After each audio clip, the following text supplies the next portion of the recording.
I'm John Lentz, City and State's Managing Editor, and this is Last Look. Joining me today is our columnist, Michael Benjamin. Thanks for joining us today. Oh, pleasure, thank you. So first of all, I wanted to ask you a little bit about how you approach a column, where you get your ideas.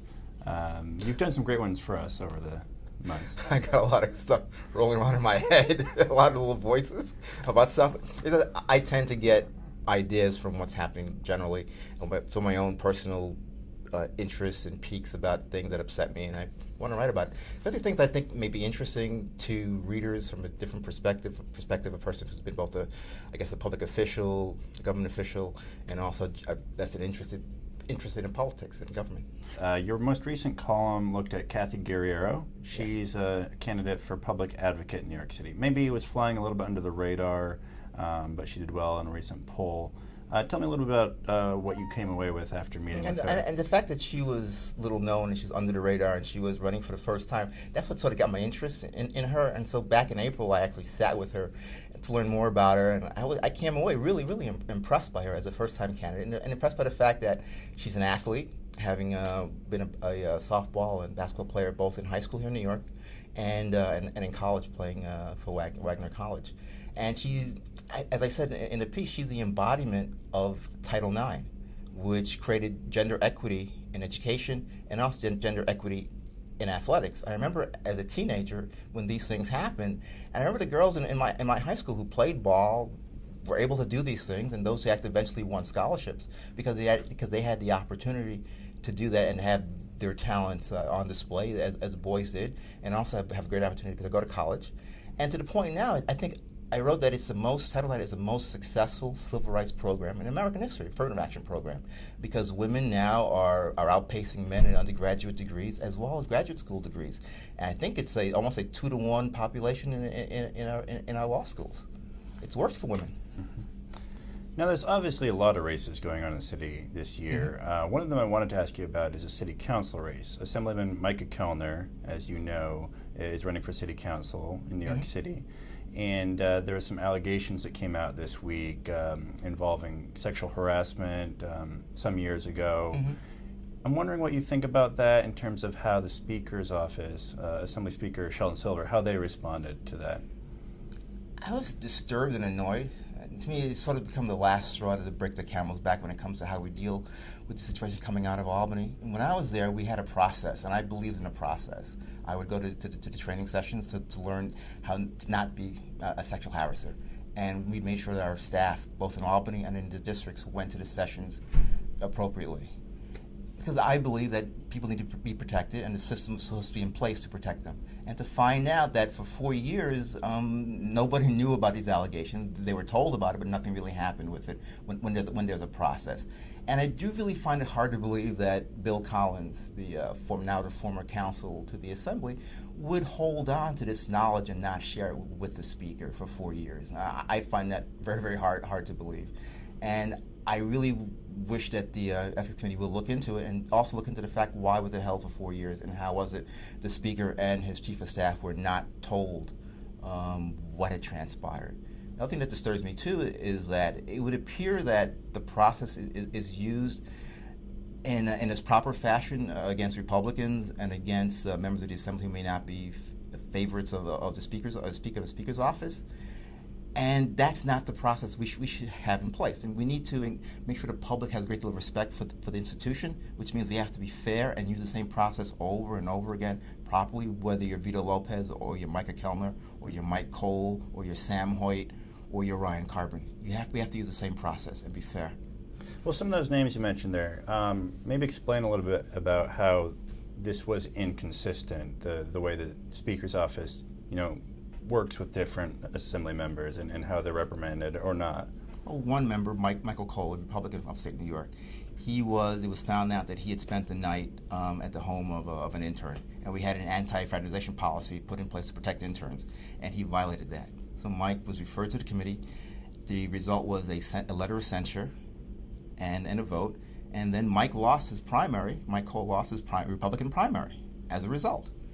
There was another incident involving Sam Hoyt, a relationship he had with an intern after she left the internship program.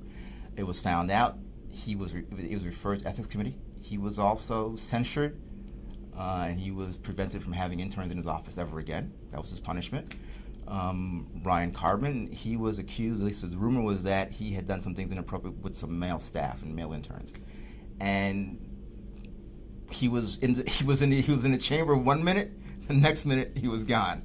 And the rumor was that he was told that, you either have it referred to ethics committee and the whole thing would be aired, or you can resign. He chose to resign, and so there really is no record. So to me, and then what happened with Vito Lopez, there's no referral to the committee. There's just a decision that's made that they'll settle with his accusers. And then it's only referred to committee when 2 other women come forward.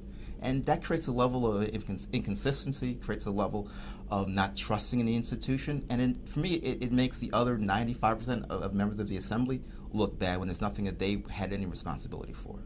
And of course, in this case with Assemblyman Kellner, the Speaker's office has said that Sheldon Silver didn't actually know, that it only got to the level of the council. Am I correct on that? Yes, that's the allegation. Okay. That's what's reported in the papers. But Right. I have a hard time believing that someone like Bill Collins would hold on to this on his desk for 4 years and not share it with anyone. Sure. And what do you think this means for Silver's leadership? Is it another threat to him, or do you think he'll be able to stay in power? I think, I like Shelley. He was a good speaker to me. The fact that he defended New York against the 12 years of Pataki administration, the fact that he grew the conference when there was this Pataki tidal wave. But this Kellner thing, sort of for me, is the last straw. And if it's true that Bill Collins kept this information from him, you have to think about how effective is the speaker then with his own staff if the council feels free to withhold information from the guy who's your boss. I can't vote on it, and I won't be voting on it.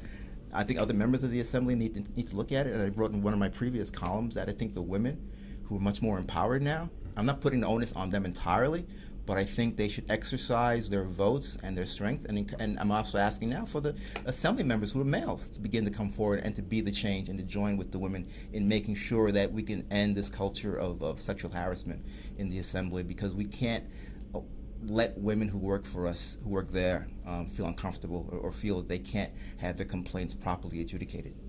Though I think remarkably this week, that scandal's been overshadowed a little bit by Anthony Weiner, the mayoral candidate. There is the revelation that he was continuing these online dalliances past his resignation from Congress. Mm-hmm. Do you think he can stay in the race? Do you think he's still a viable candidate? Well, I hope to God not.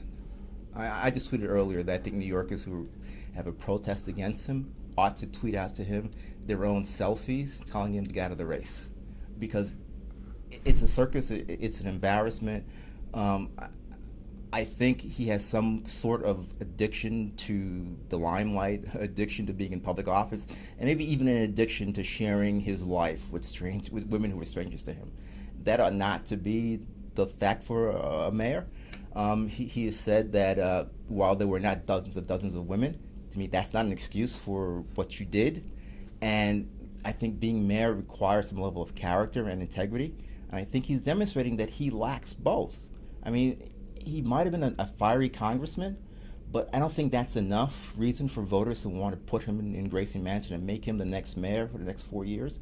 I think there are other candidates that people should seriously look at, and he's just sucking the air out of the race, and he's deflecting from others who I think have much better of a program and have much better character, and the public should choose from those people and not have Anthony Weiner mucking things up. Mm-hmm.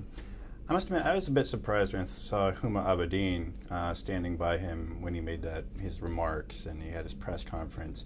What do you think about the fact that she was there with him? Do you think that helps him and makes him look better, that his wife's there next to him? In this case, it didn't help only because people now found out it took place after he had left Congress and after she had forgiven him and was working with him. He still did it again. And so there's some level of I would think, not really believing her when it happens to her a second time. My professional background, my first 4 years out of college, 5 years out of college, was working in substance abuse. And I did a lot of work with families of addicts, families of alcoholics who, through Al-Anon, get help. Because you become an enabler, you become used to what's going on, and you become part of the addiction. And it's not healthy. And just watching her the other night, I got that impression that it wasn't very healthy for her. And I don't know if you saw that one person tweeted out a new word, humiliation. You know, and to me, that sort of says it all for a great many voters, particularly women who tend to predominate in Democratic primaries in New York City. And obviously the other big race in the city, for city controller, you have Scott Stringer, the Manhattan Borough president, and Eliot Spitzer, the former governor. Mm-hmm. There was a poll out just this week that showed a bit of a smaller gap, just 4 points between the two of them. Any thoughts on how that race might play out? I believe Scott Stringer is going to win. I'm not endorsing him. I think he's a better candidate. Governor Spitzer, ex-Governor Spitzer, broke a couple of laws. He was caught not so much because he was with prostitutes. He was caught because he actually violated the banking law. He was trying to, and technically he was laundering money to hide his transaction. For some reason, he wrote a check to this house of horrors, and he was trying to cover it up. And his banker did the right thing. He notified the federal government, and that's what got the FBI interested, because they thought he was the victim of a crime. And they found that he actually was the person perpetuating a crime. And then it led them to this the Empire VIP Club, and what he was doing when he went to D.C. and then having taped all that craziness. And generally, the federal government, when you're a high official, my understanding is that they would prefer you to resign from your office rather than seeking to prosecute you. So he wasn't prosecuted not because he didn't commit a crime, because that's the process that the federal government uses when it comes to high-ranking public officials for these kinds of crimes. So it doesn't say that what he did was a misdemeanor. It just means that the federal government didn't want to go through the expense of a trial, humiliating you to that extent, and then putting you in prison. They prefer that you just leave office, and that's what he did. Now he's taking the opportunity. As somebody pointed out, the 5-year statute of limitations has expired on his crime. And so it makes it a lot easier now for him to run publicly and then say whatever he wishes, because he cannot now be prosecuted for his crime. He's a lawyer. He's a very smart guy. Michael Benjamin, thanks so much for joining us today. Thanks for having me, John. And that's it for this episode of Last Look. To check out other videos, go to our website, www.cityandstateny.com.